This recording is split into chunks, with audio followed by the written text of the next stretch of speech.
Olá, o mundo hoje está de olho numa crise que pode explodir a qualquer momento. A tensão nuclear entre os Estados Unidos e o Irã. Vamos entender o que poderia acontecer se essa situação saísse do controle, um futuro que, segundo alguns, esteve perigosamente perto de se tornar real. Para a gente ter uma ideia da gravidade do que está em jogo, vamos imaginar um cenário. Pensa só, a gente acorda num dia, em junho de 2025, e dá de cara com essa declaração de Donald Trump dominando o noticiário. Que loucura, né? O que teria acontecido para chegar a esse ponto? Pois é, uma declaração dessas seria o resultado de uma ação militar devastadora, com o nome de filme, Operação Martelo da Meia-Noite. Um evento que, se acontecesse, ia mudar completamente o jogo de poder lá no Oriente Médio. Então vamos entrar nos detalhes dessa tal de Operação Martelo da Meia-Noite. A ideia seria lançar uma série de ataques aéreos de altíssima precisão contra o programa nuclear iraniano, pegando todo mundo de surpresa. E olha, não seria um ataque qualquer, seria algo cirúrgico. Os alvos, Isfahan, Natanz e, principalmente, Fordol, que são os pilares do programa nuclear do Irã. E para atingir a instalação de Fordol, que fica, pasmem, dentro de uma montanha, seria preciso usar armas especiais, aquelas bombas Bunker Buster, sabe? Feitas exatamente para perfurar concreto e destruir alvos subterrâneos. Tá, mas como é que a coisa chegou a esse ponto? Um ataque dessa magnitude não acontece do nada. Para entender de verdade, a gente precisa voltar um pouco no tempo e olhar para a história bem complicada do programa nuclear iraniano. E essa linha do tempo mostra uma coisa muito irônica. O programa começou lá nos anos 50 com o apoio dos próprios Estados Unidos. Mas aí veio a Revolução Islâmica de 79 e tudo mudou. O que era para ser símbolo de modernização virou uma ferramenta de desafio. O Acordo Nuclear de 2015 tentou colocar um freio nisso, mas a saída dos Estados Unidos em 2018, abriu de novo a porteira para essa escalada toda que nos leva a esse cenário de 2025. O coração de toda essa briga é isso aqui, o enriquecimento de urânio. Funciona mais ou menos assim.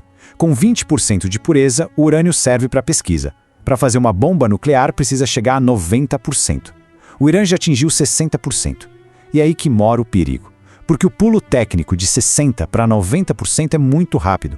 Isso deixou os Estados Unidos com a pulga atrás da orelha. Se o programa é pacífico, por que chegar tão perto? Agora, vamos virar a chave. E se essa história não for exatamente o que parece?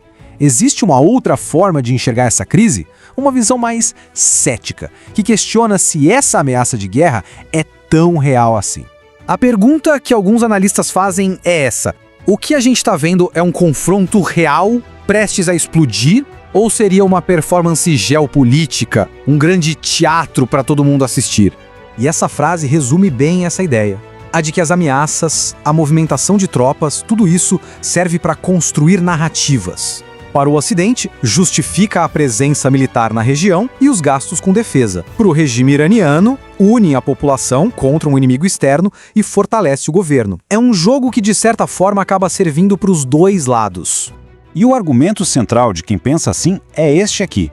Essa história de que o Irã está há uma semana de conseguir a bomba não é novidade. É uma manchete que se repete há décadas, desde os anos 90. Para os críticos, isso é a prova de que a ameaça é, muitas vezes, exagerada para manter a pressão e justificar certas políticas. Certo, mas isso nos traz de volta para o agora. Mesmo com essa sombra de um possível ataque pairando no ar, os canais de negociação não foram totalmente fechados. Nos bastidores tem uma corrida a contratempo acontecendo para evitar que o pior aconteça. E aqui a gente vê como a situação é complexa. Ao mesmo tempo em que uma frota naval americana patrulha a região, negociadores americanos e iranianos estão se encontrando em segredo na Suíça. E um detalhe importante é o papel de Omã, que tem essa tradição de mediar conflitos e está ajudando nessas conversas na esperança de achar uma saída pacífica. E o mais importante, parece que o Irã está sinalizando que pode ceder em pontos importantes. O que está na mesa: enviar metade do urânio enriquecido para fora, talvez para a Rússia, diluir o material mais perigoso que sobrar e até cooperar em negociações sobre petróleo. São movimentos que mostram, talvez, uma vontade de baixar a poeira. E isso tudo nos leva ao dilema final.